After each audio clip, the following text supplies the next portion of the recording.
Hello everyone, welcome back to my YouTube channel. मी तुमच्या सगळ्यांची लाडकी अंकिता वालावलकर म्हणजेच कोकण आटीरकर. भारी वाटलं ना, पण मी लाडकी याच्यासाठी म्हटलं या व्हिडिओच्या सुरुवातीला, कारण तुम्ही सगळं जे मला प्रेम देताय, ज्याच्यामुळे मी पुढे पुढे काही अचीव्ह करत जाते, त्यामुळे काही लोक माझ्या पास्टमध्ये ढवळाढवळ करण्याचा प्रयत्न करत आहेत. एवढं काही मोठा विषय नव्हता, पण माझे मित्र मला नेहमी हल्लीच म्हणत होते की प्रसाद पण म्हणत होता माझा मित्र की अंकिता, तू एवढे गजालीच्या माध्यमातून लोकांना समाज प्रबोधन करतेस, लोकांना काही काही विषय सांगतेस आणि त्यातून लोक शिकतायत, तर तू स्वतःबद्दल काय नाही सांगत? कारण स्वतःबद्दल सांगितलंस तर अशा कितीतरी मुली आहेत ज्या म्हणजे त्यांना प्रेरणा मिळेल की तू एवढं सगळं सहन करून सुद्धा आज खंबीरपणे उभी आहेस आणि हे सगळं तू करतेस. तर मी ह्या सगळ्यात बोलण्यात मला खरंच काही इंटरेस्ट नाही. आणि दुसरी गोष्ट म्हणजे मला अजून एका माझ्या मित्राने मेसेज केलेला की प्राऊड ऑफ यू, मी तुला बघितलंय तुझ्या सगळ्या त्रासांपासून ते आता तू जे काही करतेस तिथपर्यंत, आणि आता तू लोकांसाठी काम करतेस. तर हल्ली मी सहजच म्हणजे एका मुलीसाठी काम केलं होतं आणि त्या कास्टबद्दल त्याने बोलण्याचा प्रयत्न केला.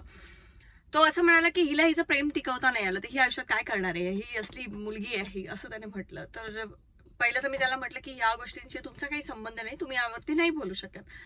तर मला आधी असं वाटायचं की ह्या गोष्टीमध्ये मी फक्त एकटी इन्व्हॉल्व नाहीये, माझ्यासोबत कोणीतरी अजून एक व्यक्ती इन्व्हॉल्व आहे, आणि मग मी माझ्या सोशल लाईफमुळे मी एखाद्याची लाईफ डिस्टर्ब करणं हे मला पटत नाही. कारण आता या गोष्टीला 6 वर्ष झाली आहेत, आम्ही आमच्या आयुष्यामध्ये पुढे गेलोय आणि व्यवस्थित आहोत, तर कशाला मागचे विषय काढत बसायचे. पण कसं असतं ना की एखादी मुलगी स्पेशली जेव्हा पुढे जाते, मुलांच्याच बाबतीत सुद्धा होतं, नाही असं नाही, तेव्हा ती आता काय करते ना, ह्यापेक्षा तिने आधी काय केलं, तिचं असं होतं, तिचं तसं होतं, तिचं तसं होतं, ह्या गोष्टींची चर्चा वाढत जातात. तर मला असं वाटलं की ह्याला बोलून मी स्वतःच पूर्णविराम देऊ शकते, म्हणून मी या विषयावरती बोलते. आणि हा व्हिडिओची पूर्ण सुरुवात करण्याआधी जर तुमच्या घरामध्ये लहान मुली असतील, 16-17 वर्षाच्या किशोर वयातली मुलं असतील, तर डेफिनेटली त्यांना हा व्हिडिओ बघत असताना समोर बसवा. आणि आई वडिलांनी स्वतः बसा, कामात असाल तरी सुद्धा वेळ काढून बसा आणि हा व्हिडिओ बघा. कारण ह्या व्हिडिओतून मला आई वडिलांनाही सांगायचंय आणि मला त्या मुलांशी बोलायचंय. कारण मी लहान वयात ज्या चुका केल्यात त्याच्याबद्दल, आता मी 27 वर्ष मला झाली आहेत, मी 28 माझं चालू आहे, वय कोणी सांगत नाही पण मी सांगते, 28 वर्ष वय चालू असतं म्हणजे 10 वर्षापूर्वीच्या चुकांचा सुद्धा तुम्हाला आत्ता त्रास होऊ शकतो.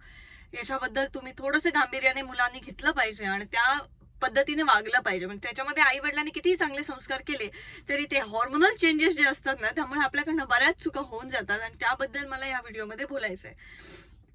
तर आता तुम्ही हा व्हिडिओ फॉरवर्ड करून बघणार नाही मला माहिती आहे, आणि माझी तरी इच्छा आहे की तुम्ही फॉरवर्ड न करता बघावा. 3 मिनिटं झाली ह्याच्यामध्येच, बोलते आता लवकर. तर मी 15-16 वर्षाची होते जेव्हा मला एक मुलगा आवडायचा आणि मी माझ्या भावंडांसोबतच फिरत असायचे, म्हणजे इकडे तिकडे. तेव्हा मला तो मुलगा आवडायला लागला त्यांच्याच मित्रमंडळींमधला, आणि तो लांबून तसं नात्यातही होता.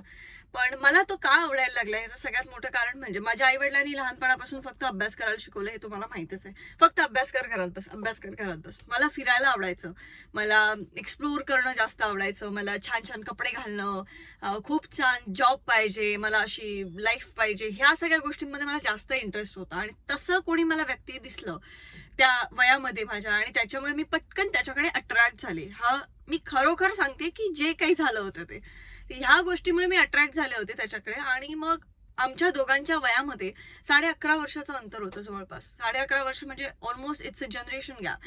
अँड लोक म्हणतात की age doesn't matter, colour doesn't matter, this doesn't matter, that doesn't matter in love. पण असं काही नसतं. एक after some time it all matters, सगळं मॅटर करतं की तुम हेच असं काय, तेच तसं काय, असंच का नाहीये.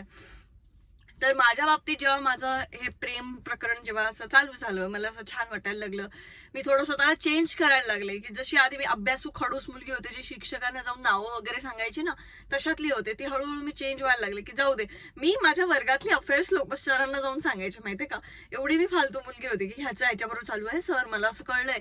आणि सर पण माझ्यावरती खुश असायचे की ही आपल्याला येऊन सगळं सांगते अशा ह्याच्यात.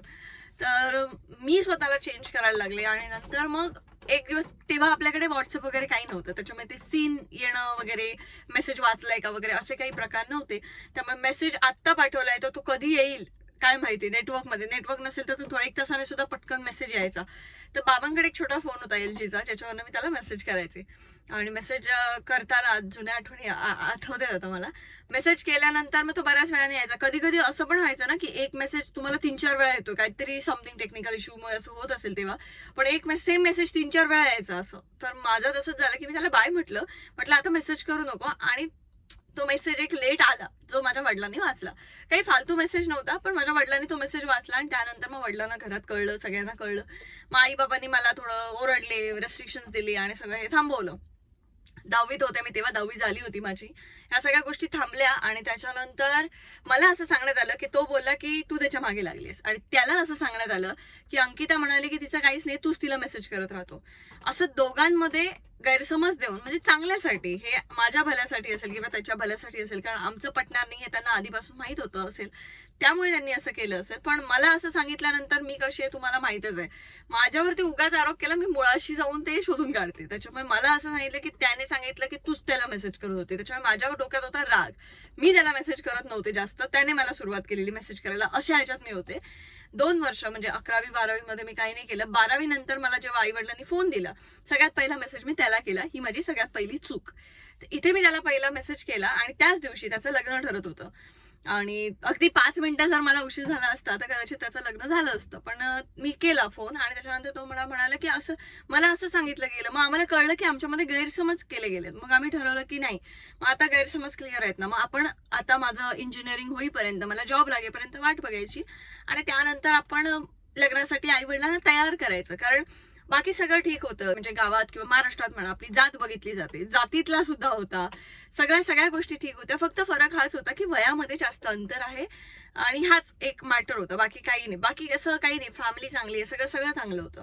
आणि मला असं वाटायचं की जातीतला आहे ना, मग आई बाबांनी नाही म्हटलं नाही पाहिजे, असं माझं म्हणणं होतं.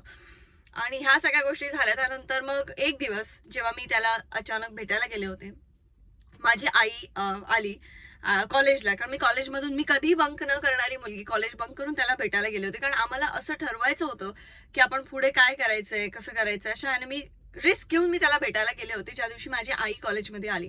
ह्या व्हिडिओमध्ये मी तुम्हाला डिटेलमध्ये नाही सांगणार आहे, कारण because that's my personal space. But what I am sharing is just because त्या मुली ज्यांना ह्याच्यातून काही घेण्यासारखं वाटतंय, ते पालक ज्यांना हा व्हिडिओ त्यांच्या मुलांना दाखवा असं वाटतं, ते दाखवू शकतात की बघा चुकू शकतात. ह्यासाठी मी फक्त वरचेवर तुम्हाला दाखवते ह्याची गहनता काय होती, मी काय सहन केलं. याच्याबद्दल जर तुम्हाला वाटेल, वालवलकर बीच रिसॉर्टला फोन करा. आणि जर तुमची मुलगी किंवा कोणी ऐकत नसेल, माझ्या आईला फक्त बोलायला, माझी आई सुंदररित्या एक्सप्लेन करेल की माझ्या मुलीने कसं काही ह्याच्यातून बाहेर पडली किंवा काय केलंय आणि काय आता ती करते, ह्याच्याबद्दल माझी आई खूप छान बोलू शकते. तर हे सगळं झालं आणि मी त्याला भेटायला गेले होते. आई कॉलेजला आली आणि आई कॉलेजला आल्यानंतर मी घाबरले की आता मी मेले, आता माझी आई आणि माझे बाबा माझी वाट लावणार, माझं शिक्षण बंद करणार, मला घरात बसवतील, माझं काय करतील, हे करतील ते करतील. आणि ह्या गोष्टीमुळे मी त्याला म्हटलं मला तुझ्यासोबत कुठेही घेऊन चल, मला घरी नाही जायचंय. आणि आम्ही असंच लांबला, आई मला फोन करते, मी घाबरून फोन उचलत नव्हते. आणि नंतर मग माझ्या एका कझिनची गर्लफ्रेंड, जिला राग होता माझ्या कझिनवरती की त्याने तिच्याशी लग्न नाही केलं, तिने घरी फोन करून सांगितलं, म्हणजे माझ्या मामाकडे वगैरे, की अंकिताचं लग्न झालं, अंकिताने लग्न केलं पळून जाऊन असं. आणि ती माझ्या म्हणजे एक्सची, माझा जो कोणी होता त्याची फ्रेंड होती चांगली, तर तिने त्याला फोन करून सांगितलं, अरे मी त्यांना सांगितलं लग्नाला, बिंदास यार, तू हिला ठेव तुझ्यासोबत, काय करतील ते. आणि जस्ट मला फेब्रुवारीमध्ये 18 वर्ष झाली होती. आणि ही गोष्ट आहे 30-31 मार्च 2013ची. 2013 मध्ये हे असं झालं. नुकतं 18 वर्ष पूर्ण झाले, त्याच्यामुळे कोणी काही करू शकत नव्हतं. आणि आई बाबा माझं एज्युकेटेड असल्यामुळे त्यांनी सगळं हे शांतपणे हे केलं की जाऊ दे, आता काय बोलणार, केलं असेल तिने. खूप त्रास झाला माझ्या आई वडिलांना, मी खूप त्रास दिलाय त्यांना. तुम्हाला जे आता वाटतं की अंकिता खूप छान मुलगी आहे, जी खूप आई वडिलांसाठी काही करते, तर असं नाहीये. मी भरपूर त्रास दिलाय त्यांना. That's natural. तर दुसरं म्हणजे माझ्याशी बाबा 6 महिने बोलत नव्हते, आई जवळपास 15-20 दिवस बोलत नव्हती. पण माझी आई बाबा एवढे गावात राहून मेहनत करतात, पण ते हेल्दी आहेत, भरपूर हेल्दी आहेत, त्यांना कसलाही त्रास नाही. पण माझ्या अशा वागण्यामुळे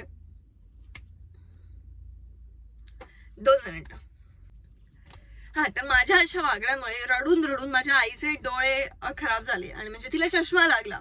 आताही तिला तो चष्मा आहे. त्याला सगळ्यात सर्वस्वी जबाबदार ही त्यांची मोठी मुलगी आहे तिला चष्मा लागण्यासाठी.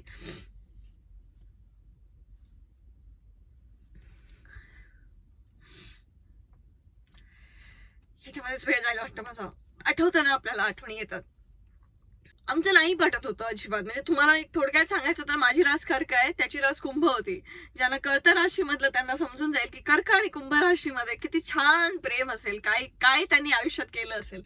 तर भरपूर रेस्ट्रिक्शन्स होते, त्याला संशय असायचा, माझं नाही पटायचं, माझं बोलणं वागणं. माझे कोणी मित्रमैत्रिणी नव्हते इंजिनिअरिंगच्या 3 वर्षामध्ये, म्हणजे first year, second year, third year. माझ्या जे आसपासचे मित्रमैत्रिणी आहेत त्यांनी सगळ्यांनी मला बघितलंय व्यवस्थित. म्हणजे ते माझे मित्रमैत्रिणी केव्हा बनले, जेव्हा फायनल इयरला मी गेले तेव्हा बनले. तर त्यांनी हा स्ट्रगल बघितलाय. पण ह्यामध्ये मी अजूनही आता या घडीला मी त्याला वाईट म्हणत नाही, कारण आज जी तुमच्या समोर अंकिता उभी आणि जी निर्भीडपणे बोलते, जी स्पष्ट बोलते ना, त्याला सर्वस्वी जबाबदार तोच आहे. कारण त्याने मला एवढं म्हणजे तो एवढा त्रास दिलाय असं मी नाही म्हणणार, जाऊ दे, ज्या जुन्या गोष्टी होत्या, पण त्याच्यामुळे मी स्ट्रॉंग बनत गेले. माझ्यावरती सतत जे आघात झालेत ना, त्यामुळे मी स्ट्रॉंग बनत गेले आणि त्यामुळे आज मी अशी आहे. आणि सेम म्हणजे त्याच्या सगळ्यात जास्त जर मला कोणी प्रेम दिलं असेल, कारण तो मुंबईला जॉब करत होता, तो मुंबईला असायचा आणि मी त्याच्या घरी शिफ्ट झाले. नंतर मी त्याच्या घरीच राहायचे. मी आई बाबांना सांगितलं मी नाही येणार तुमच्याकडे, मी राहणार ह्याच्या घरी. आणि जगाला काय वाटत होतं की आमचं लग्न झालंय, बट ऍक्च्युली आमचं लग्न झालं नव्हतं. आणि तेव्हाच कोर्टाने लिव्ह इन रिलेशनशिपला वगैरे काहीतरी परमिशन दिलेली. त्यामुळे ओव्हर कॉन्फिडन्स होता आमच्यामध्ये की आम्ही आता 5-6 वर्षानंतर लग्न करू. आणि तसंही मी हॉस्टेलला राहत होते आणि त्याचं घर कॉलेजपासून माझ्या घरापेक्षा जवळ होतं. त्यामुळे मी असं विचार, मी इथे राहून कॉलेज करेन, मी कशाला घरी जाऊ, असा ह्याची मी म्हणजे असं मी ठरवलं होतं. आणि लोकांसाठी ते लग्न झालेलं होतं, पण ऍक्च्युअल लग्न झालेलं नव्हतं आमचं. आणि त्यामुळे लोकांमध्ये तो संभ्रम आहे, लोकांना माहिती नाही की काय झालंय. त्यानंतर जेव्हा 2015 ऑक्टोबरमध्ये मी ह्या सगळ्यातनं बाहेर पडायचा डिसिजन घेतला की नाही जमत आहे, खूप त्रास होतोय, खूप मारामारी, खूप सगळे त्रास. आणि माझ्या मित्रांनी, इव्हन कॉलेजच्या चेअरमॅन पासून त्यांनी मला सपोर्ट केला की you are from a fighter family Ankita, you can do it, don't do this, तू अशी मुलगी नाही आहेस, तुला तुझं फ्युचर खूप ब्राईट आहे, ह्या सगळ्यामध्ये तुला नाही राहायचंय. आणि ह्या सगळ्या गोष्टींमुळे मी हिंमत केली आणि मी बाहेर पडू शकले यातून. माझ्या सगळ्या मित्रांचे मी या व्हिडिओतून आभार मानते की ज्यांनी मला तेव्हा साथ दिली होती. लिटरली मी घरी जाईपर्यंत माझ्या आजूबाजूला सिक्युरिटी असायची की हिला कोणी वाटेत अडवलं तर नाही पाहिजे, हिला कोणी काही बोललं नाही पाहिजे, हिला कोणी काही केलं नाही पाहिजे. आणि त्या 2 वर्षात, त्या 2-2.5 वर्षाचा जो काळ होता ज्याच्यामध्ये हे माझं प्रकरण होतं, मला जीन्स वगैरे घालणं अलाव नव्हतं. मी फक्त ड्रेसेस घालायचे ज्याच्यात सुद्धा शिलाई अगदी टाईट एकदम, कुठून काही दिसत, लांब हात, ओढणी पिनअप केलेली, टिकली डोक्याला, असं मला हे होतं, रेस्ट्रिक्शन्स होते मला. तर हे सगळं करताना 2 वर्षानंतर जेव्हा मी ह्याच्यातून बाहेर पडले, 2-2.5 वर्षानंतर, तेव्हा माझ्या मित्रांनी मला एकदा असं हे केलं, प्रसाद आणि वगैरे, मला आठवतंय अजूनही ते, तू उद्या जीन्स घालून यायची, नाही आलीस ना तर तुला कॉलेजमध्ये बसायलाच देणार नाही, अख्खं कॉलेज बंद पाडू आम्ही, तू जीन्स घालून यायची. आणि तुम्ही जीन्स आणि टॉप, तेव्हा मालवणमध्ये भंडारी हायस्कूलच्या हॉलमध्ये सेल लागला होता, 99 रुपयाला हे होते, टी शर्ट्स होते. ते मी 99 रुपयातला तो टी शर्ट घेतला होता. टी शर्ट घेऊन तो जीन्स आणि टी शर्ट घालून मी कॉलेजला गेले. आणि मी लिटरली असं मला असं वाटत होतं की काहीतरी मी वेगळंच घातलंय, ड्रेस नाही, अरे बापरे कोण मला काय बोलू, मी असं करत कॉलेजमध्ये गेले होते.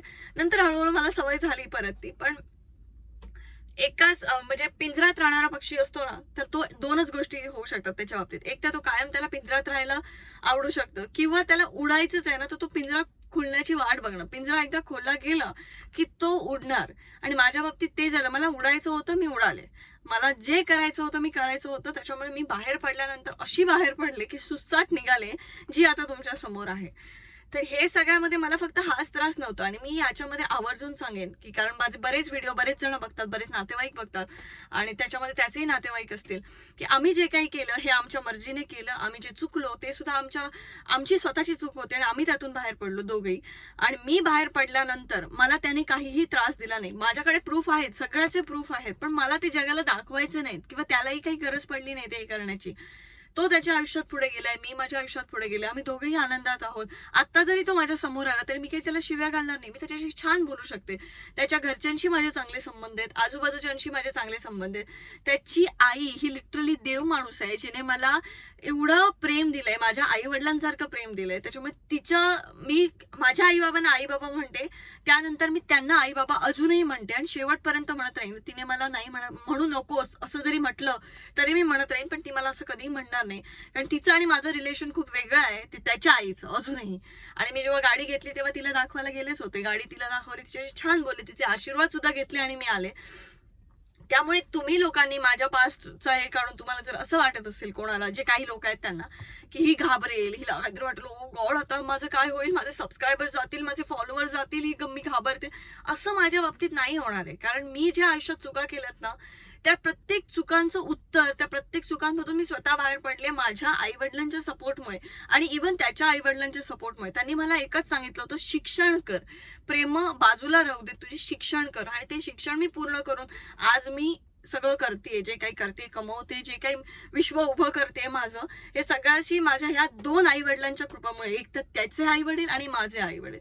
हे आई वडील सोडून जर मी कोणाला मानत असेल तर ते म्हणजे माझा मित्र अजय पडवलचे आई बाबा, जे पुण्याला असतात, आणि त्यानंतर गौरांगचे आई बाबा, जे बोरिवलीला असतात. आणि मला माझा अजून एक मित्र होता भरत म्हणून, त्याच्या आई वडिलांनी सुद्धा खूप साथ दिली होती जेव्हा मी मुंबईला आले होते तेव्हा. त्याच्यामुळे ह्या सगळ्यांना मी मानते, अजूनही मानते आणि शेवटपर्यंत मी मानत राहीन.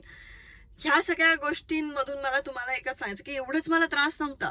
यानंतर जेव्हा मी पीजी राहत होते मुंबईमध्ये मी, आणि त्यानंतर माझ्यासोबत 2 मैत्रिणी होत्या, त्यांना जॉब नाही लागला आणि त्या गेल्या. आणि मी 2015 मध्ये ह्या सगळ्यातनं बाहेर पडले माझ्या रिलेशनशिपमध्ये. 2015 ऑक्टोबरमध्ये, 2016 मे मध्ये माझं इंजिनिअरिंग कम्प्लीट झाल्यानंतर विदिन 10 days मी मुंबईमध्ये आले होते. आणि मुंबईमध्ये येऊन मला मी शोधला, जॉब लागला मला. आणि त्या 2 मैत्रिणींना जॉब नाही लागला, तर 6-7 महिन्यांनी त्या भाडं का भरत राहू म्हणून सोडून जात होत्या, मुंबई सोडत होत्या.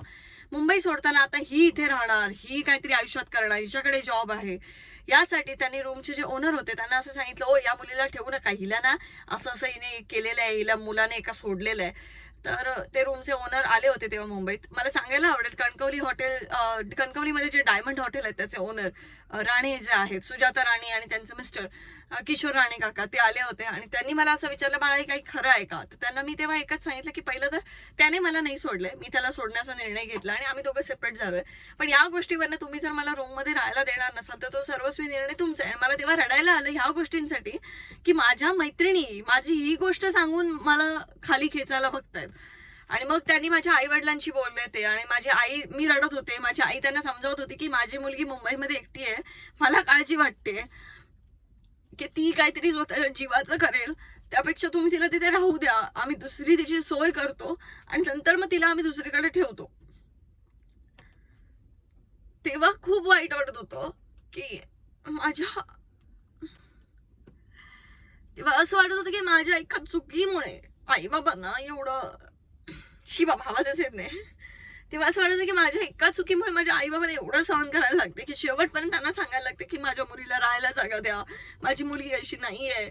आणि ज्या आई वडिलांना मी दुखावलं होतं ते आई वडील स्वतः हे सगळं सांगत होते. गळा भरून येतोय मला. तर मग काय झालं की त्यांनी सांगितलं की अहो आम्हाला पण एक मुलगी आहे आणि आम्हाला कळतंय, आम्ही हिला कुठेही जाऊ देत नाही आहोत, हिला इथेच राहू देत, जेवढे वर्ष हिला राहायचंय ना हिला याच रूम मध्ये राहू देत, हिला हिचा जॉब करू देत. मी या व्हिडिओतून त्यांचे देखील आभार मानते, कारण त्या दिवशी जर मला या राणे फॅमिलीने तिथे राहायला दिलं नसतं तर आज कदाचित मी एकतर सुसाईड केलं असतं किंवा डिप्रेशन मध्ये जाऊन मी पुढे काही करू शकले नसते. तर मी मुंबईमध्ये काही करू शकते त्याला कारण राणे काका आणि काकी पण आहेत, कारण त्यांनी मला तेव्हा सपोर्ट केला, तू राहा, तू कर, आणि मी ते केलं. माझा आवाज खूप खराब असेल या व्हिडिओमध्ये, पण ऍडजस्ट करून घ्या. तर ते काका काकींच्या सपोर्टमुळे मी हे सगळं केलं आणि त्याच्यानंतर मग मी मुंबईत राहिले. नंतर मी अजून 2 मैत्रिणी शोधल्या आणि नंतर मग ते सुद्धा खूप मोठा विषय, तो वेगळ्या ह्याच्यात बोलेन, त्याचा ह्याच्याशी काही संबंध नाही. तर हे सगळं मला सहन करावं लागलं माझ्या फक्त एका चुकीमुळे. एवढंच नाही, इथेच सगळं संपलेलं नाही. अजूनही सांगते तुम्हाला ह्याच्यामध्ये की मी काय कशातनं गेले त्याचा एक ओव्हरव्ह्यू देते. आमचे रिलेटिव्ह म्हणजे ज्यांना आम्ही लहानपणापासून छान काका काका करतो, त्यातल्या एका काकांनी माझ्यासोबत काहीतरी चुकीचं करण्याचा प्रयत्न केला. त्यांचं असं म्हणणं आहे की एकदा मुलीला सवय लागली एखाद्या सोबत झोपण्याची की तिला तीच गोष्ट हवी असते, असं त्यांनी मला सांगितलं. आणि मला ते खूप ऑड वाटत होतं की ज्यांना लहानपणापासून मी काका म्हणते ते माझ्याशी अशा अश्लील भाषेत बोलतायत आणि असं काहीतरी म्हणजे त्यांचं इंटेन्शन आहे आणि समोरासमोर बोलतायत. तर मी तिथे त्यांना ओरडून एकच सांगितलं की आता तुम्ही इथून निघा, नाहीतर मी माझ्या आई वडिलांना बोलून तमाशा करेन. माझ्यासोबत त्यांचं तसं काही फालतूगिरी झाली नाही, कारण मी होऊ दिली नाही. मी डेअरिंग करून तिथे बोलले, पण ते डेअरिंग हे वरचेवर होतं. म्हणजे मी फक्त वाघासारखी तेव्हा फक्त असं बोलले, पण आतून मी खूप खचले आणि मी माझ्या कॉलेजमध्ये जाऊन रडले. माझ्या मित्रांना माहिती आहे, माझ्या सगळ्यांना माहिती आहे, पण मला कळत नव्हतं मी आई वडिलांना कसं सांगू. कारण जी मुलगी असं सगळं करून बाहेर आली आहे, ज्या मुलीचं एक अफेअर आहे, ते तुटलंय, ते सगळं असं ते त्याच्या घरात राहून आले, तिच्यावरती आई वडील तरी विश्वास ठेवतील का आणि कशाला आता त्यांना मी त्रास देऊ. म्हणून मी ही गोष्ट आई वडिलांपासून लपवली, काही वर्ष लपवली, 2-3 वर्ष.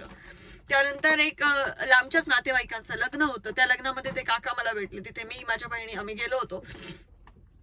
तिथे जाण्याच्या आधी मी माझ्या आई वडिलांना याची थोडीशी अशीच कल्पना दिलेली की तुम्ही काय त्यांना चांगलं म्हणताय, 3-4 वर्षापूर्वी असं झालं होतं, नशीब मी तेव्हा म्हणजे ओरडून त्यांना बोलले वगैरे, असं मी त्यांना बोलले आई वडिलांना. तर आई बाबा माझे त्याच्यावरती एकच काही रिॲक्शन नाही दिली, कारण झाली ना 3-4 वर्ष आणि नॉर्मल होतं सगळं. त्या लग्नामध्ये मी त्यांच्याशी नॉर्मल बोलत होते, सगळं नॉर्मल होतं. त्यांनी सेम गोष्ट म्हणजे अश्लील बोलण्याचा माझ्या बहिणीशी प्रयत्न केला.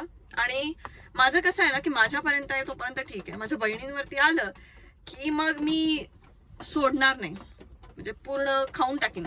तसंच झालं माझं. आणि माझ्या बहिणीलाही ह्याची कल्पना होती, त्याच्यामुळे तिने काय केलं, तिने तेव्हा बोललं नाही, तिने नंतर घरी जाऊन बोलले की आई ताई सांगत होते ते खरं होतं, कारण माझ्यासोबत त्यांनी घाणेरडं बोलण्याचा प्रयत्न केला, पण मी तिथून उठून गेले.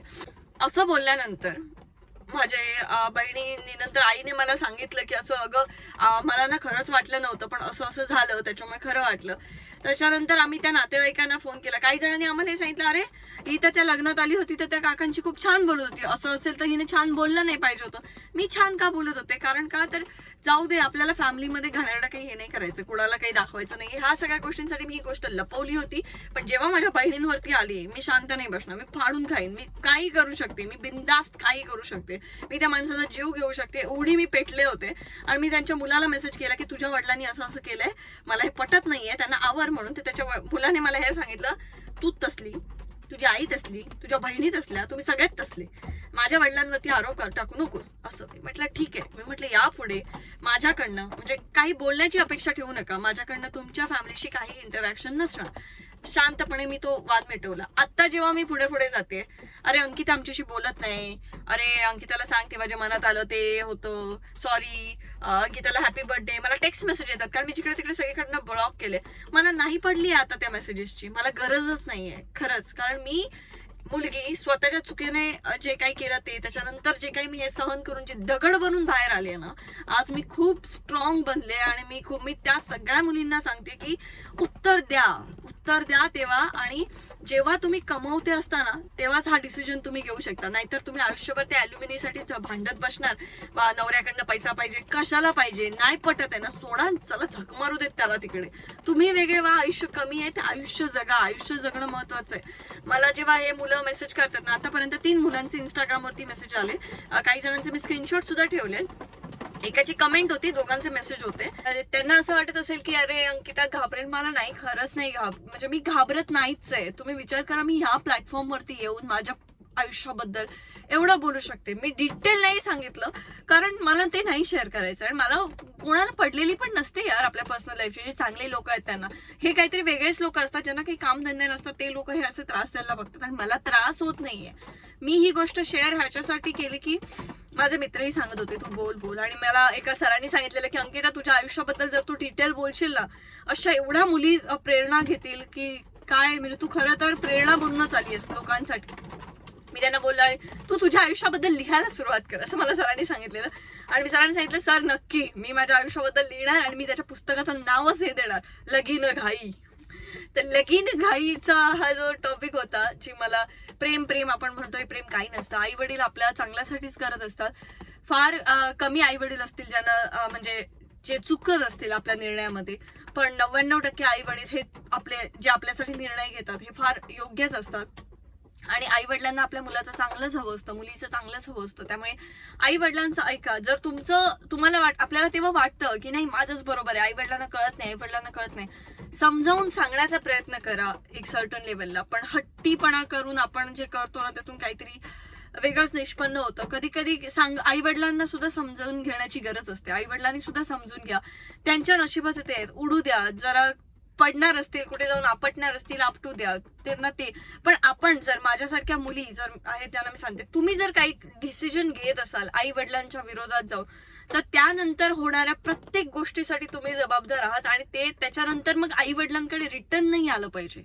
त्यानंतर आई वडिलांकडे रिटर्न जरी आला तरी स्वतःच्या पायावर उभी राहण्याची हिंमत पाहिजे. आता मी घरी येऊन बसले, आता आई बाबा तुम्ही माझ्यासाठी मुलगा शोधा, आता आई बाबा तुम्ही माझ्यासाठी मुलगी शोधा, मी एक करून चुकलो, हे तेव्हा नाही तुम्ही केलं पाहिजे. तुम्ही जर डिसिजन घेताय तर त्याच्यानंतर होणाऱ्या चुका, त्याच्यानंतर जे काही तुम्हाला मिळेल त्या सगळ्याला सामोरं जाण्याची तुमची तयारी आहे का?